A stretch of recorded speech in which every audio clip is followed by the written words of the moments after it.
জনসভা ছিল সভা, সেখানে হামলার প্রতিবাদে এই মুহূর্তে চট্টগ্রামের বিপ্লব উদ্যান 2 নম্বর গেট মোড়ে ব্লকেট কর্মসূচি পালন করছে বৈষম্য বিরোধী ছাত্র আন্দোলনের যে শিক্ষার্থীরা, তারা এই মুহূর্তে 2 নম্বর গেট মোড় যেখান থেকে মূলত কোটা সংস্কার আন্দোলনের একটি যে পয়েন্ট, অর্থাৎ এই বিপ্লব উদ্যান 2 নম্বর গেট মোড়, সেখানেই তারা আসলে এই মুহূর্তে ব্লকেট কর্মসূচি পালন করছে। এখানে যারা জুলাই আন্দোলনে, কোটা আন্দোলনে সম্মুখসারী যোদ্ধা, তখনকার যে সমন্বয়ক পদবী, সেই সমন্বয়করা থেকে শুরু করে এনসিপি, বাকছাস সহ বাংলাদেশ গণতান্ত্রিক ছাত্র সংসদ, এনসিপি এবং বৈষম্য বিরোধী ছাত্র আন্দোলন, অর্থাৎ 3টি সংগঠনের যে নেতাকর্মীরা, 3টি সংগঠনের নেতাকর্মীরাই আসলে এই যে কর্মসূচি, সে কর্মসূচি পালন করছে। যেহেতু আজকে গোপালগঞ্জে যেভাবে আসলে এনসিপির যে সমাবেশে যেভাবে আসলে ন্যাক্কারজনকভাবে আসলে আওয়ামী লীগ, ছাত্রলীগ এবং যুবলীগ হামলা চালিয়েছে, সেই হামলার প্রতিবাদে মূলত এই যে ব্লকেট কর্মসূচি চলছে। আমরা এখানে যারা ব্লকেট কর্মসূচিতে এসেছেন তাদের সাথে একটু কথা বলবো। আমরা কিন্তু জানতে চাই আপনারা কি বলতে চান, আসলে আজকের এই যে গোপালগঞ্জের ঘটনার প্রেক্ষিতে কি বলার আছে? আজকে গোপালগঞ্জে আমাদের এনসিপি কেন্দ্রীয় নেতৃত্বের উপরে যে অতর্কিত হামলা চালিয়েছে, এটি একটি পরিকল্পিত হামলাকাণ্ড হয়েছে। আমরা বলতে চাই, গত 17 বছর এই খুনি হাসিনা এই গোপালগঞ্জকে তার এক নায়কতন্ত্রে পরিণত করেছে। সে গোপালগঞ্জকে আওয়ামী লীগের ক্যান্টনমেন্ট বাড়িয়েছে এবং গোপালগঞ্জে তার মুখ বাড়িয়েছে। কিন্তু আমরা 24-এর বাংলায় বলতে চাই, এই গোপালগঞ্জের ভাইদেরকে বলবো যে পেশিস খুনি হাসিনা আপনাদেরকে রেখে দেশ থেকে পালিয়েছে। আপনারা তাদের কথা না শুনে নতুন বাংলাদেশের যে স্বপ্ন, সেই স্বপ্নে আপনারা শরীক হন। অন্যথায় আমরা বীর চট্টলা থেকে স্পষ্ট ভাষা ঘোষণা দিচ্ছি, যদি এই গোপালগঞ্জের যে আওয়ামী লীগ আজকে যে দুঃসাহস দেখিয়েছে, এই দুঃসাহস আমরা বীর চট্টলা ছাত্র জনতা রুখে দিব এবং আওয়ামী লীগকে আজকে থেকে আমরা যে 24-এর পরবর্তী আওয়ামী লীগকে একটা সিম্পিতি দেখাইছি, কিন্তু আজকের পর থেকে আমরা ছাত্র জনতা কোনো আওয়ামী লীগকে সিম্পিতি। আপনার কাছে একটু জানতে চাই, আপনারা কি বার্তা দিতে চান মূলত আজকের গোপালগঞ্জের ঘটনা, যেটি আসলে সারা দেশে, যেখানে আমরা সেনাবাহিনী দেখেছি, পুলিশ দেখেছি, সবাই আসলে রীতিমতো সেখানে সবাইকে নামতে হয়েছে শুধুমাত্র আওয়ামী লীগের যে হামলা সেটি রুখে দেওয়ার জন্য। আমরা আজকে যে ঘটনা ঘটলো এনসিপির উপরে, আমরা মনে করি যে ফেসিবাদী যারা আছে সবার উপরে এই হামলা হয়েছে বলে আমরা মনে করি। আমরা যেটা বলতে চাই, আমাদের যে 1 বছর পেরিয়ে গেলে আজকে জুলাই সনদ হয় নাই, এই পরিপ্রেক্ষিতেই কিন্তু আজকে হামলা। আমরা মনে করি এটা অন্তর্বর্তীকালীন সরকার এবং প্রশাসনের ব্যর্থতা। কেননা গোপালগঞ্জ ওখানে এমন একটা রাষ্ট্র, ওখানে একটা বাংলাদেশের ভিতরে আরেক রাষ্ট্রের মতো করে একটা সন্ত্রাসী ওখানে অঞ্চল করে রেখেছে ওখানে আওয়ামী লীগ। আমরা দেখেছি বিভিন্ন জেলা থেকে, আমরা যেটা শুনেছি, ওখানে গিয়ে আওয়ামী লীগের ওরা সেফ ওখানে আছে। আমরা মনে করি এখন যে যৌথ বাহিনী আছে, যৌথ বাহিনীর উদ্যোগে যাতে ওখানে আওয়ামী লীগের যারা আছে, সন্ত্রাসী যারা ওখানে আত্মগোপনে আছে, ধারাবাহিক চিরন অভিযানের মাধ্যমে তাদের শাস্তির আওতায় আনা হোক, তাদেরকে গ্রেপ্তার করা হোক। অসংখ্য ধন্যবাদ। আমরা শুনছিলাম যে জুলাই আন্দোলনের যে সমন্বয়ক, তাদের বক্তব্য, তারা এমনটি বলছেন আসলে তারা কোনোভাবে আজকে এনসিপির উপর যে আসলে হামলা হয়েছে গোপালগঞ্জে, সেটি আসলে তারা কোনোভাবেই মেনে নেবেন না। অর্থাৎ তারা যেটি বলছেন, জুলাই আন্দোলনের পর আওয়ামী লীগের এমন একটি করুণ পরিণতির পর, যেখানে আসলে আওয়ামী লীগের অনেক নেতাকর্মীর প্রতি তারা সহানুভূতি দেখিয়েছেন, তবে সেই বিষয়টি তারা আজকে আওয়ামী লীগ আসলে সেটি তারা তাদের যে কার্যক্রমের মাধ্যমে আওয়ামী লীগ সেটিও হারিয়েছেন। এখন থেকে আওয়ামী লীগের প্রতি আর কোনো ধরনের আসলে সহানুভূতিও তারা দেখাবেন না, তেমনটি বলছেন। যেটি আসলে বলছিলাম, গোপালগঞ্জের ঘটনায় কিন্তু আসলে আমরা এখন পর্যন্ত কিন্তু যতটুকু জানতে পেরেছি, গোপালগঞ্জে কিন্তু এখনও আসলে আইনশৃঙ্খলা বাহিনী থেকে শুরু করে যৌথ বাহিনী সবার সাথেই কিন্তু আসলে আওয়ামী লীগের নেতাকর্মীদের যে সংঘর্ষ, সেটি কিন্তু আসলে এখনও অব্যাহত আছে। এখন এই মুহূর্তে একটি মিছিল 2 নম্বর গেট বিপ্লব উদ্যান থেকে একটি মিছিল সহকারে বের হয়েছে শিক্ষার্থীরা, যারা এনসিপি, বাংলাদেশ গণতান্ত্রিক ছাত্র সংসদ এবং যে বৈষম্য বিরোধী ছাত্র আন্দোলন, এই সব যে সংগঠনগুলো দল, রাজনৈতিক দল এবং সংগঠন, তাদের ব্যানারে মূলত এই যে আজকের এখন এই মুহূর্তে চট্টগ্রাম ব্লকের কর্মসূচি থেকে আসলে সারা দেশে তারা ঘোষণা দিয়েছে, সেই ব্লকের কর্মসূচি অংশ হিসেবে চট্টগ্রাম এই মুহূর্তে এই ব্লকের কর্মসূচি করছে। আমরা আছি সেই মিছিলে, যেখান থেকে আমরা এখানে নারী যে সহযোদ্ধা, যারা আসলে জুলাই আন্দোলনে যেসব যোদ্ধারা আসলে জুলাই আন্দোলনে ভূমিকা রেখেছিলেন, তারাও আজকে আসলে এসেছেন এনসিপির উপর। হাসনাত আবদুল্লাহ এবং সার্জিস আলম, নাহিদ ইসলাম সহ যারা জুলাই আন্দোলনের মূল সমন্বয়কের দায়িত্ব পালন করেছিল তাদের উপর হামলার প্রতিবাদে কিন্তু আজকে আমরা সবাইকে দেখছি আবার তারা রাজপথে নেমে এসেছেন। তারা কোনোভাবেই এই হামলাকে আসলে বরদাস্ত করবেন না, মেনে নেবেন না এমনটি বলছেন। আমরা আরেকটু জানতে চাই আপু আসলে কি বলার আছে গোপালগঞ্জের ঘটনা, আসলে কি বলতে চান? ভাই গোপাল, আপনারা সবাই জানেন যে জাতীয় নাগরিক পার্টি গণ অভ্যুত্থানের একটা দল, যেটা কিনা হচ্ছে প্রত্যেকটা মানুষের স্বার্থকে ক্যারি করে, প্রত্যেকটা মানুষের প্রাণের দল এই এনসিপি। এখন যখন এই এনসিপির উপর হামলা হয় তখন আমরা ধরে নিই যে এই হামলা পুরো যারা 24শে আন্দোলন করেছে সকলের উপর হামলার সমান। যদি আজকে গোপালগঞ্জ থেকে আমাদের কোনো সদস্যকে আমরা যদি অক্ষতভাবে বের করতে না পারি তাহলে কিন্তু আমরা গোপালগঞ্জের দিকে লং মার্চ ঘোষণা করবো অনতি বিলম্বে ইনশাল্লাহ। গোপালগঞ্জের যে রূপরেখা এনসিপি সেই রূপরেখা চেঞ্জ করে দেবে যদি আজকে এনসিপি তথা বাংলাদেশের প্রত্যেকটা মানুষের উপর যদি কোনো প্রকার হামলার শিকার হয় তাহলে। ধন্যবাদ। আমরা শুনছিলাম স্বাগত অবশ্যই ইসমা, তিনি এনসিপিতে আছেন, এনসিপি নেত্রী, আমরা তার বক্তব্য শুনছিলাম। এবং অন্য যারা আছেন এখানে আমরা দেখছি খানতালাত মাহমুদ রাফি, পাশাপাশি এছাড়া অন্য যারা সমন্বয়ক ছিলেন তারা প্রত্যেকেই এখানে আছেন। আমরা একটু তাদের সাথেও একটু কথা বলার চেষ্টা করব।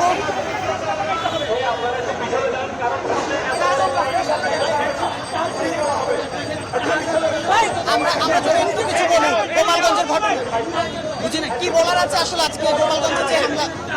আপনারা জানেন জুলাইয়ের যে পদযাত্রা আজকে জুলাই মাস ব্যাপী সে পদযাত্রা ধারাবাহিকতার অংশ হিসেবে আজকে গোপালগঞ্জে জাতীয় নাগরিক পার্টি কেন্দ্রীয় নেতৃবৃন্দ শান্তিপূর্ণভাবে সমাবেশ এবং পদযাত্রা করতে গেছে। কিন্তু আপনারা দেখেছেন কিভাবে আওয়ামী সন্ত্রাসীরা কিভাবে নেককারজনকভাবে আমাদের যে অভ্যুত্থানের নেতৃবৃন্দ আছে আমাদের নাহিদ ইসলাম হাসনাতের উপর আক্রমণ করেছে। আমরা মনে করি এই দায়ভার আমাদের নাগরিক পার্টির নেতৃবৃন্দের উপর যে হামলা হয়েছে এই দায়ভার অন্তর্বর্তীকালীন সরকার এড়াতে পারি না। আমরা দেখছি যে আর্মি থেকে শুরু করে সেনাবাহিনী, যৌথ বাহিনী সবাই আসলে তাদেরকে মানে যে তাদের সন্ত্রাসী কার্যক্রম প্রতিরোধের চেষ্টা করছে, কিন্তু সেই জায়গায় তারা এতটা সংঘবদ্ধ। এটি আসলে এনসিপি নেতৃবৃন্দ বুঝতে কোনো ব্যর্থ হয়েছে কিনা, বা কি বলবেন এই হামলার বিষয়ে সার্বিকভাবে? আমি একদম সহজ ভাষায় বলতে চাই, জুলাইয়ের কেন্দ্রীয় নেতৃবৃন্দর সাথে আজকে পুলিশ বিশ্বাসঘাতকতা করেছে। 24 ঘন্টার মধ্যে যদি সন্ত্রাসীদের গ্রেপ্তার না হয় আমরা গোপালগঞ্জের নাম বাংলাদেশ থেকে মুছে দিব। আমরা শুনছিলাম যে কর্মীরা তাদের যে হুঁশিয়ারি আমরা শুনছিলাম। আমরা একটু কথা বলার চেষ্টা করব। কি বলার আছে আসলে গোপালগঞ্জের হামলার প্রেক্ষিতে কি বলার আছে? গোপালগঞ্জকে শেখ হাসিনা তার ক্যান্টনমেন্ট হিসেবে তৈরি করেছে। যতক্ষণ না পর্যন্ত বাংলাদেশে ভারতের এই ক্যান্টনমেন্টকে ভেঙে টুকরো করে না দেওয়া হবে ততক্ষণ পর্যন্ত বাংলাদেশ প্রকৃত স্বাধীনতা অর্জন করেনি। শুনছিলাম আমরা প্রত্যেকে বলছেন যে আসলে গোপালগঞ্জকে আওয়ামী লীগ তার ক্যান্টনমেন্ট হিসেবে আসলে তৈরি করেছে, যার কারণে সেখানে আসলে বিপ্লবের গণ অভ্যুত্থানের এত মাস পরও সেখানে আসলে এমন একটি জঘন্যতম বর্বরতা হামলা সেখানে আসলে চালানো হয়েছে, যেখানে একটি রাজনৈতিক দল তারা তাদের যে কর্মসূচি সে কর্মসূচি পালন করছিল, কিন্তু সেখানে যেভাবে আসলে হামলা চালানো হয়েছে আমরা এখানে আসলে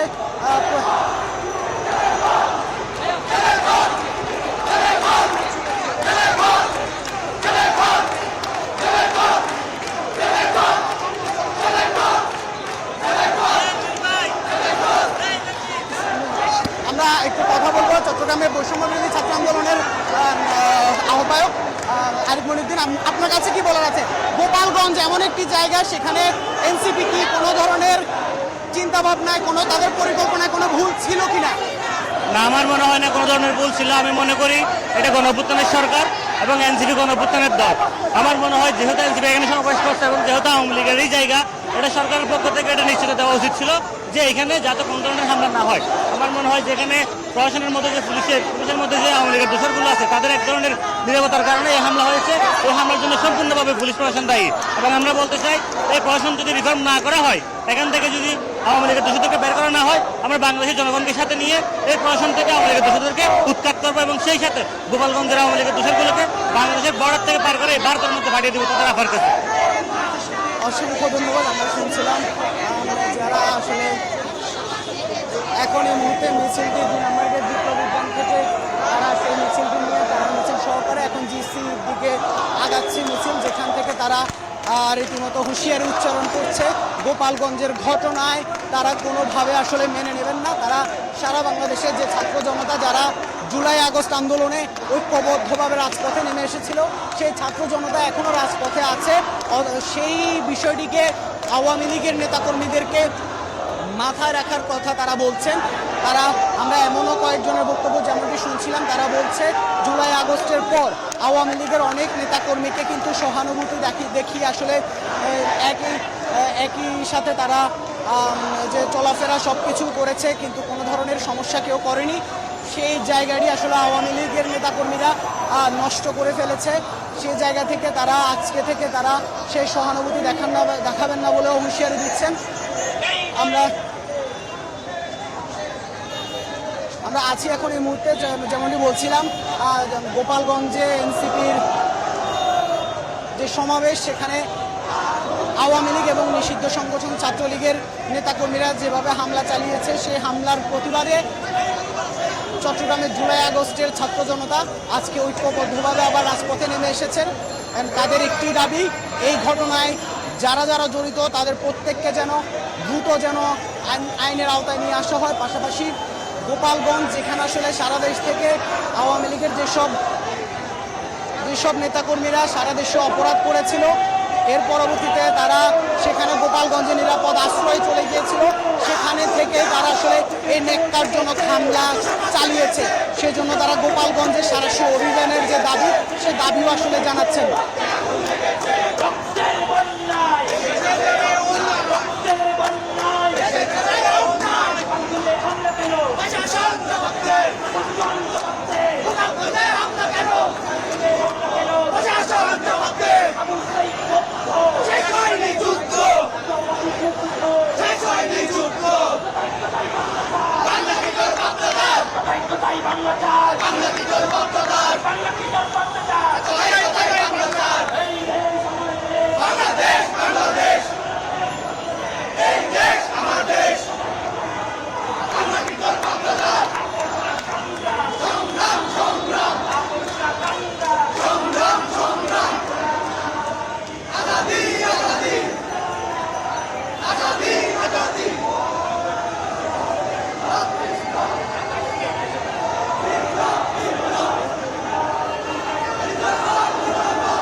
যদি একটু জানার চেষ্টা করি কি বলার আছে আজকের এই হামলার প্রেক্ষিতে।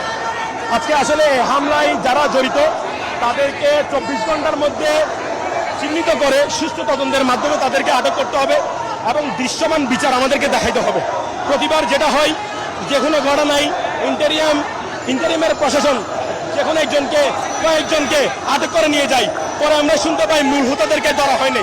এই ঘটনায় যেন একই জিনিস পুনরাবৃত্তি না হয়, এটাই আমাদের। টেলিভিশন লাইভ ফ্রেম দেন। ওকে অন এয়ার হ্যাঁ, আমি ফ্রেমে আছি।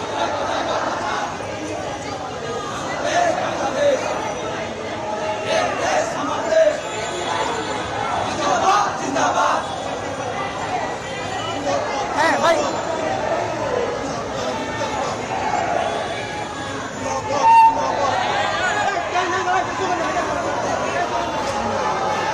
ওকে হ্যাঁ, আর কি করবো?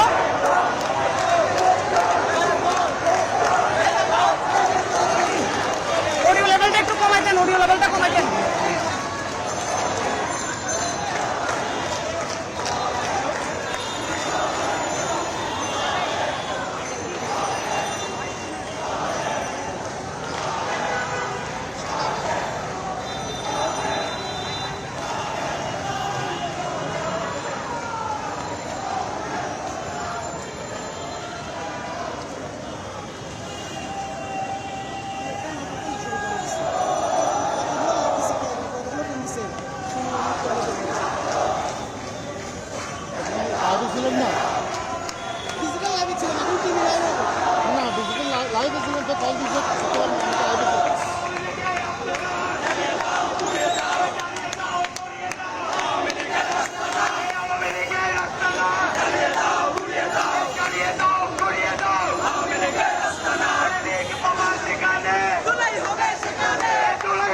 বাহিনী সেখানে আসলে যতটুকু কাজ কাজ করেনি, যার প্রেক্ষিতে আওয়ামী লীগের সেখানে বিশেষ করে নিষিদ্ধ সংগঠন ছাত্রলীগের নেতাকর্মীরা সেখানে আসলে এই দৃশ্য আবার দেখিয়েছে।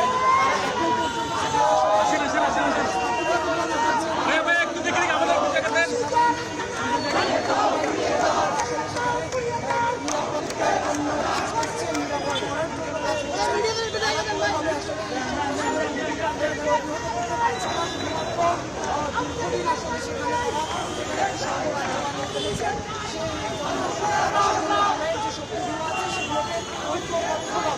আবারও রাজপথে নেমে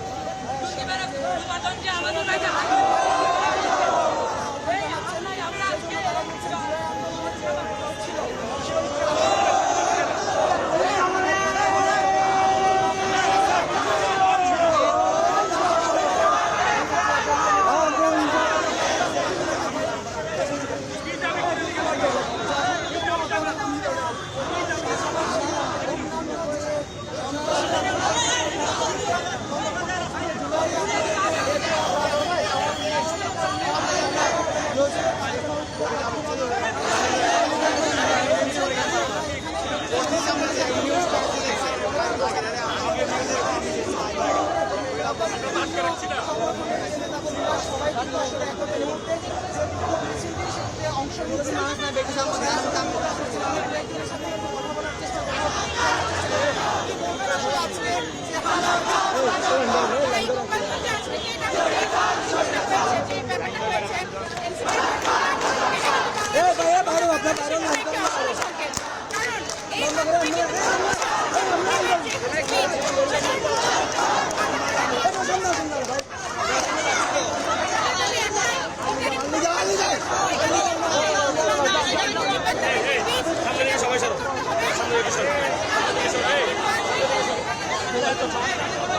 আজকে ধন্যবাদ। আমরা একটু কথা বলবো যে তার সাথে কথা বলবো আজকে আমরা দেখেছেন গোপালগঞ্জে আওয়ামী লীগের সন্ত্রাসীরা সশস্ত্রভাবে কিভাবে আমাদের সহযোদ্ধাদের উপর হামলা করেছে। আমরা পরিষ্কারভাবে বলতে চাই, গোপালগঞ্জ বাংলাদেশের বাহিনী, গোপালগঞ্জ বাংলাদেশের অংশ। প্রশাসন যদি সেখানে ব্যবস্থা নিতে ব্যর্থ হয় তাহলে সেই দায়ী ইন্টারিম গভর্নমেন্টকে নিতে হবে। এবং আমরা পরিষ্কারভাবে বলতে চাই, যারা জড়িত ছিল এবং আওয়ামী লীগের বিষয়ে গোপালগঞ্জ অবস্থান করছে তাদের দ্রুত সময়ের মধ্যে গ্রেপ্তার করে শাস্তির আওতায় নিয়ে আসতে হবে। গোপালগঞ্জে মুজিববাদের বক্তব্য চিন্তা রেখে